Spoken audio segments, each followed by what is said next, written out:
Imagine caminhar por uma estrada de terra em uma noite silenciosa no interior do Haiti. O vento balança as folhas das palmeiras e, ao longe, o som abafado de tambores rituais parece vir da escuridão. De repente, uma figura surge lentamente na estrada. As roupas estão rasgadas, o olhar é vazio e os passos são pesados, como se a vida tivesse sido drenada de dentro daquele corpo. Não se trata de um monstro de cinema, mas sim de algo que os habitantes locais temem de verdade: um zumbi haitiano. Para entender esse mistério, precisamos voltar às raízes do Vodou, religião formada a partir das tradições africanas trazidas pelos povos escravizados para o Caribe. Dentro dessa crença, existe a figura do Bokor, o feiticeiro, capaz de aprisionar a alma de uma pessoa e transformá-la em um ser sem vontade própria. Ao contrário das criaturas violentas e carniceiras mostradas em filmes, o zumbi haitiano não é um predador.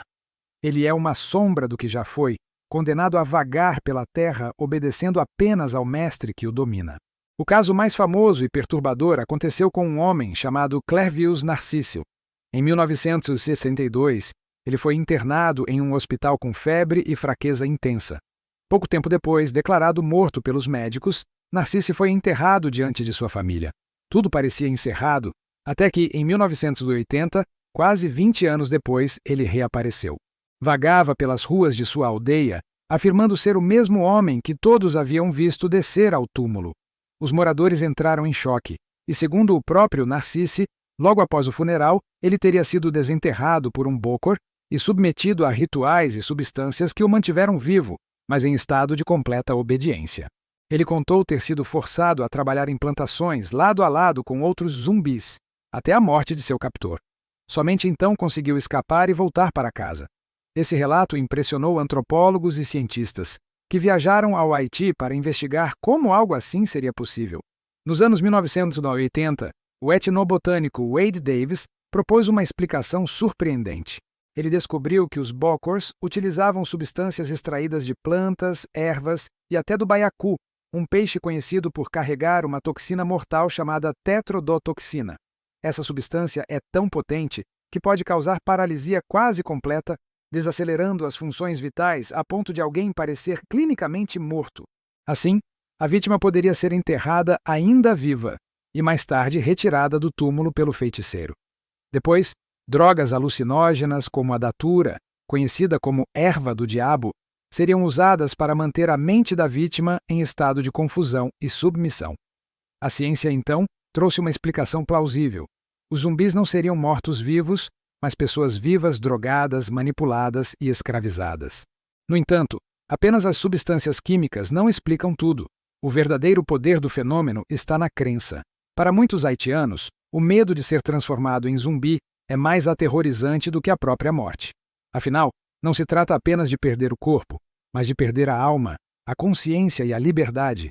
É uma condenação eterna de vagar sem identidade. O mais inquietante é que esse tipo de relato não ficou restrito ao Haiti.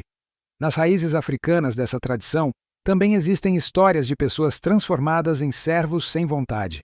Em partes da África Ocidental, como na Nigéria e no Benin, existem registros de famílias que afirmavam ter visto parentes mortos reaparecerem em vilarejos distantes, vivendo como trabalhadores submissos. E em Moçambique, nos anos 1990, vários vilarejos relataram o desaparecimento de homens e mulheres que mais tarde surgiram de volta alegando terem sido mantidos como zumbis em plantações secretas. Eles descreviam condições de escravidão, fome e uso de drogas para mantê-los atordoados.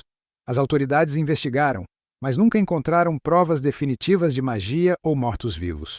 O que se revelou foi algo ainda mais cruel: manipulação, sequestro e exploração, sustentados pela crença no sobrenatural. Essa combinação de venenos, drogas, exploração e crença cultural cria um fenômeno único. O medo coletivo, aliado ao poder do mito, é tão eficaz quanto qualquer substância química.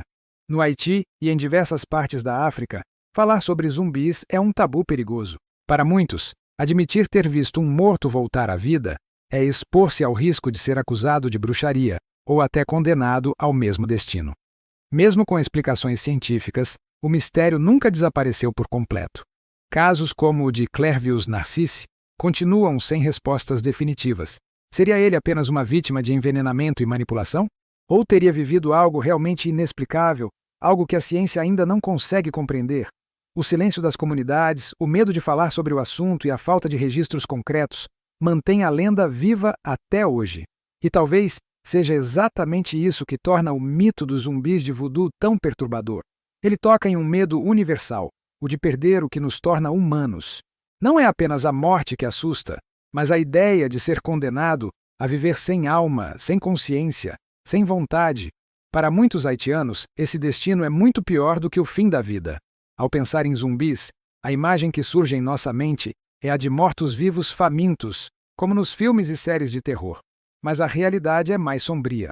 O fenômeno dos zumbis de voodoo não fala de monstros fictícios, mas de pessoas reais que foram transformadas em escravos vivos através de rituais, drogas e do poder da crença.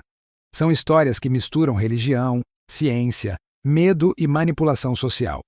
Histórias que continuam a ecoar no silêncio das noites haitianas, no batuque dos tambores e no olhar vazio de quem foi privado de si mesmo. O mais assustador é pensar que, enquanto as telas nos mostram zumbis devorando carne humana, em algum lugar remoto pode existir alguém vagando lentamente, sem alma, com os olhos vazios e a mente aprisionada. Um zumbi de verdade, não nascido da ficção, mas da mais sombria realidade.